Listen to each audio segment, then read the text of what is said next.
इस वक्त हमारे साथ मौजूद हैं सदर विधानसभा बाराबंकी के प्रत्याशी, पीस पार्टी के प्रत्याशी अखलाक नदवी साहब। अखलाक नदवी साहब, जिस तरीके से सारी पार्टियां सक्रिय हैं और आप भी विधानसभा में अपने सक्रिय होंगे, और अभी ताज़ी ताज़ी खबर अभी कल की आपको जानकारी होगी कि आज़ाद समाज पार्टी से आपकी पार्टी का जो इत्तेहाद हुआ है, उसी तरीके से मजलिस इत्तेहादुल मुस्लिमीन का कुशवाहा जी की पार्टी के साथ और वामुन विश्राम साहब की पार्टी के साथ इत्तेहाद हुआ है। तो इस तरीके से आपको क्या लगता है कि आपको बाराबंकी में कि आपको जो है कामयाबी मिल पाएगी इस तरीके से? क्योंकि अब तीन इत्तेहाद हो चुके हैं, समाजवादी इत्तेहाद, चंद्रशेखर जी का इत्तेहाद और वामन विश्राम साहब का इत्तेहाद, और आप प्रत्याशी इस वक्त बाराबंकी के हैं। आपको क्या लगता है? आपका सवाल बहुत अच्छा है। सबसे पहले मैं पत्रकार बंधुओं और आप सबका शुक्रिया अदा करना चाहता हूं कि जो हमारी आवाज़ को कौम तक पहुंचाने का काम कर रहे हैं।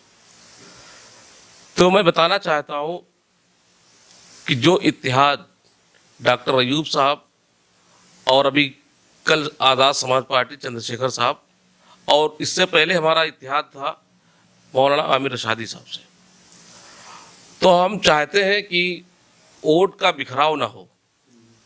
हमारे राष्ट्रीय नेतृत्व ये चाहता है कि हम सब मिलकर एक अजीम इत्तेहाद बनाकर कौम के बीच में जाएं और कौम के सामने इतने आसान पर्चा लेकर जाएं कि उसको भरने में कोई प्रॉब्लम ना हो। और आज अभी हमारी मुलाकात उस्ताद मोहतरम मौलाना सैयद सलमान नदवी साहब से हुई, तो उन्होंने पूरा एक बयान जारी किया है कि वो पीस पार्टी, आज़ाद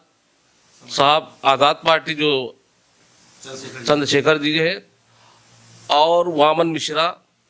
जो दूसरा इत्तेहाद है वो MIM के साथ है। और तो हम दोनों को चाह रहे हैं, और ये कौम भी चाह रही है और आवाम भी चाह रही है कि ये दोनों इत्तेहाद मिल जाए और मिलकर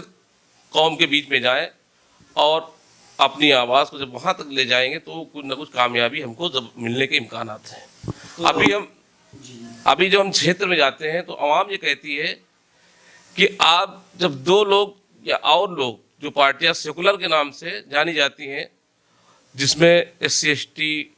और दलित समाज और पिछड़ा समाज, जिनकी नुमाइंदगी उस इत्तेहाद में वामन मिश्रा साहब कर रहे हैं, हमारे इत्तेहाद में आज़ाद चंद्रशेखर आज़ाद, तो ये कौम ये चाह रही है इस बार कि जो ढोंगी और ये बनावटी सेकुलर पार्टियां हैं, जो नाम नेहाद सेकुलर पार्टियां, जो अभी तक इस मजलूम कौम और दलित कौम और पिछड़ी जातियों के साथ जो नाइंसाफियां हुई हैं, हम सरकार में पहुंचकर,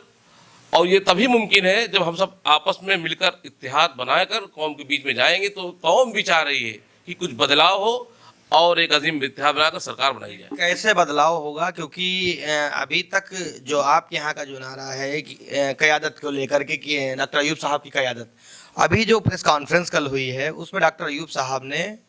चंद्रशेखर जी को मुख्यमंत्री का जो है दावेदार बताया है, तो उस पर आप क्या सफाई देंगे? चंद्रशेखर आज़ाद को इसलिए मुख्यमंत्री का दावेदार बताया है कि वो अपनी कौम में बहुत बड़ी लीड कर रहे हैं जो मौजूदा वक्त है, और उनके पीछे बहुत सारी जमातें जो मजलूम, दबी हुई, कुचली हुई जमातें थीं, जैसे दलित लीजिए, अति दलित, SC ST, वो सबकी नुमाइंदगी कर रहे हैं। और डॉक्टर साहब को मिलने से हम सरकार बनाने में अब बहुत दूर नहीं है। और जहाँ तक ये सर्वे आ रहा है कि इस वक्त अगर हम इसी तरह से आगे बढ़ते रहे तो सरकार बनाने में हमें कोई रोक नहीं पाएगा। इसीलिए डॉक्टर साहब ने कहा कि हम अपना मुख्यमंत्री चंद्रशेखर आज़ाद को बनाएंगे। जैसे परसों की प्रेस कॉन्फ्रेंस में ओवैसी साहब से पत्रकारों ने सवाल किया पीस पार्टी और UDA को लेकर के, तो ओवैसी साहब ने जवाब दिया कि सबके लिए दरवाजे खुले हैं, तो क्या उनका दावत उनकी कबूल करेंगे? इसके लिए मैं आपको बताना चाहता हूं कि डॉक्टर अयूब साहब ने, जो पीस पार्टी के कौमी सदर हैं, उन्होंने आज से लगभग 1 साल पहले इसकी तो इशारा कर दिया है, और अभी ट्वीट करके भी जाहिर किया है कि हम बिला शर्त ओवैसी साहब के साथ गठबंधन करना चाहते हैं। वो हमारे बड़े भाई हैं, हम उनको नेता मानने के लिए तैयार हैं। अब क्या उधर से क्या मजबूरियां हैं, क्या है ये, हाँ लेटर, और इस्माइल पाटवी वाला साहब आए थे, उनके साथ लेटर भी जारी किया और आज भी उनका ये बयान है कि हम सब मिलकर चुनाव लड़ें और वो हमारे बड़े भाई हैं, हम उनसे मिलने के लिए तैयार हैं, वो हमारी क़यादत करें और हम उनको कायद मानने के लिए तैयार हैं। ये थे अखलाक नदवी साहब, बाराबंकी से प्रत्याशी। इनका कहना है कि बिल्कुल डॉक्टर अयूब साहब ने उनको बड़ा भाई माना है और उनके लिए हमेशा अपना दर खुला हुआ है। मिलते हैं फिर किसी नए मुद्दे के साथ।